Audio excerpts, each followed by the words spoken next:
కామంతో కళ్ళు మూసుకుపోయిన జీవితంలో బతుకుతున్నామమ్మా. నిన్న కాక మొన్న 4 సంవత్సరాల పాపని రేప్ చేసి చంపేశారు. మన ప్రాణాలు కాపాడుతున్న ఒక డాక్టర్ని అతి కిరాతకంగా రేప్ చేసి చంపేశారు. నా మాట విను, ఇప్పుడు పార్టీలేం వద్దు, లోపలికి వెళ్ళమ్మా. అరే లక్కీ, ఎక్కడో ఏదో జరిగిందని, ఎవరో ఏదో చేశారని మన చెల్లి సంతోషానికి మనం అడ్డు రాకూడదురా. సరే వెళ్ళనివ్వండిలే, కానీ ఆ గుడ్డ ముక్కలు ఏదో మార్చుకొని వెళ్ళమని చెప్పండి.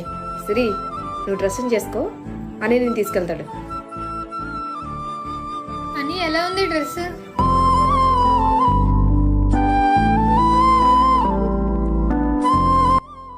పిన్ని, థ్యాంక్ యూ.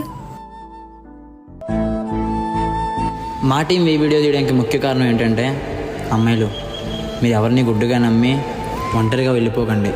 ఎందుకంటే మన జీవితాన్ని నాశనం చేయడానికి వాళ్ళకు ఒక్క క్షణం చాలు.